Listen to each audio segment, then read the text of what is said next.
Habari wa Tanzania. Leo nimewaletea mada inayosema kwamba Tanzania ndio nchi inayostahili kuwa namba moja kwa utajiri barani Afrika. Jambo la kushangaza, licha ya kwamba bara la Afrika ni maskini sana, Tanzania haipo hata kwenye nchi 20 tajiri Afrika. Tanzania haipo. Umenipata Mtanzania? Sasa tunapotaka kuikomboa nchi yetu kutoka kwenye mikono ya viongozi wahuni, viongozi wanyonyaji, viongozi wa dhalimu, lazima tujue nchi yetu ni tajiri kwa kiwango gani na inanyonywa kwa kiwango gani. Sasa ukitaka kujua kwamba hii nchi ni tajiri au sio tajiri, ziko njia nyingi za kutazama. Lakini njia mojawapo, unachukua pato la hiyo nchi kwa mwaka, unagawanya kwa idadi ya raia wake. Nikupe mfano mdogo, sawa? Kama wewe una shilingi 100,000, una watoto 10, alafu rafiki yako ana shilingi 70,000, ana watoto 2, rafiki yako ni tajiri kuliko wewe. Kivipi? Chukua hiyo 100,000 yako, gawanya kwa watoto 10. Utapata kila mtoto anapata shilingi 10,000. Wakati huyo mwenzako akichukua shilingi 70,000, akigawanya kwa watoto 2, kila mtoto anapata shilingi 35,000. Kwa hiyo yule mwenye 70,000 ni tajiri kuliko wewe mwenye 100,000. Nikupe mfano wa pili, sawa? Unaiona China. China ni nchi ya pili kwa uchumi mkubwa duniani, ya pili. Yaani China ina pato la takriban dola za Kimarekani trilioni 20. Urusi ina pato takriban dola za Kimarekani trilioni 2.5, lakini Urusi ni tajiri sana kuliko China. Kivipi? Kwa sababu Urusi ina watu milioni 140, wakati China ina watu bilioni 1 na milioni 400. Umeelewa Mtanzania? Sasa turudi hapa Afrika. Sawa? Bara zima la Afrika lina nchi takriban 54. Nchi tajiri namba 1 kwa Afrika ni visiwa vya Shelisheli. Umenipata? Sasa vuta picha, yani visiwa vya Shelisheli vinapato kwa mwaka kama bilioni 2.2. Lakini visiwa vile vina watu 100,000. Kwa hiyo ukigawanya unakuta kila raia wa visiwa vya Shelisheli kwa mwaka pato lake ni wastani wa shilingi za Tanzania milioni 48. Umenipata wa Tanzania? Sasa tuangalie utajiri wa visiwa vya Shelisheli unatokana na nini? Yaani utajiri wote wa visiwa vya Shelisheli unatokana na vitu viwili tu. Cha kwanza uvuvi, cha pili utalii.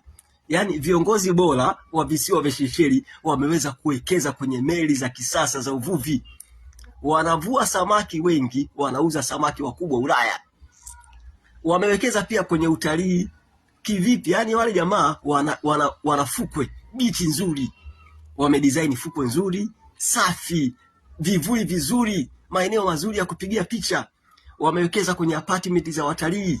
Umenipata? Kwa hiyo wanapata pesa nyingi kutoka kwenye utalii. Umenielewa Mtanzania? Maana yake utajiri wa visiwa vya Shelisheli wote unatokana na chanzo kimoja, bahari. Yaani viongozi wameweza kutumia vizuri bahari, wanapata pesa. Wamejenga nyumba nzuri kwa ajili ya raia wake, wamewekeza kwenye elimu, wameboresha afya, wamejenga barabara nzuri, kila kitu. Unanielewa Mtanzania? Bahari peke yake. Sasa tuangalie mfano wa pili. Nchi ya pili kwa utajiri ni Mauritius, lakini sisi twende tuitazame South Africa. Sawa? South Africa ni nchi ya 7 kwa utajiri barani Afrika. Lakini South Africa ni tajiri sana kuliko Tanzania. Kivipi? Kwa sababu pato la raia wa South Africa mmoja, pato lake kwa mwaka ni kama milioni 17 za Kitanzania. Wakati Tanzania pato lao ni milioni 3 kwa mwaka wastani kulingana na takwimu za Benki ya Dunia. Umenipata? Sasa tuitazame South Africa, sawa? Utajiri wote wa South Africa unatokana na vyanzo vikubwa viwili. Cha kwanza dhahabu, cha pili almasi. Yaani viongozi wa South Africa walikuwa wanauza dhahabu na almasi.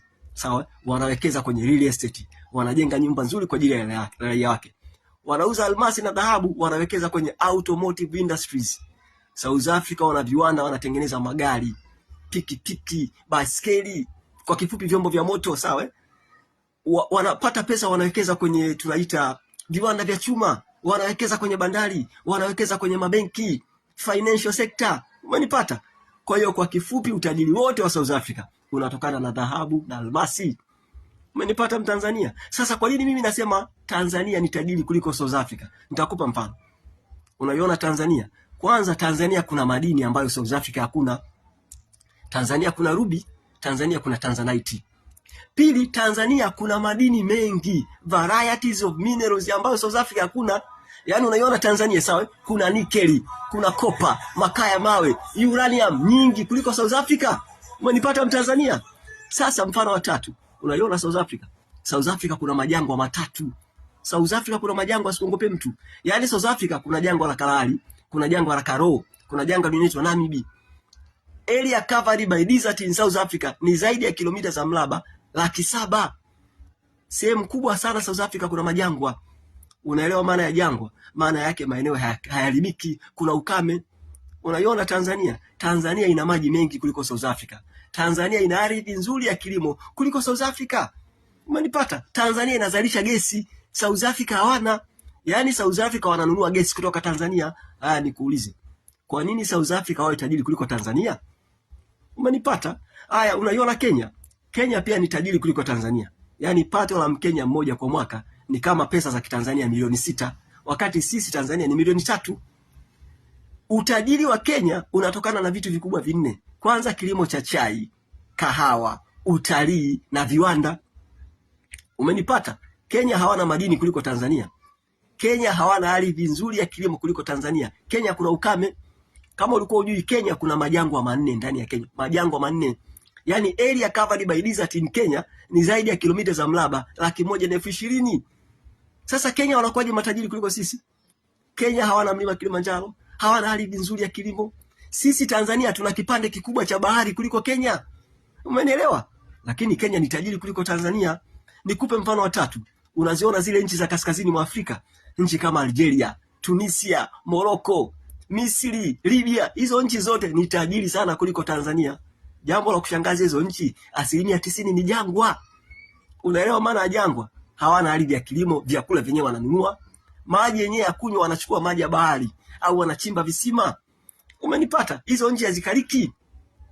Hizo nchi, hebu vuta picha, nchi kama Algeria wanategemea mafuta. Hizo nchi zote zinategemea mafuta, labda na utalii.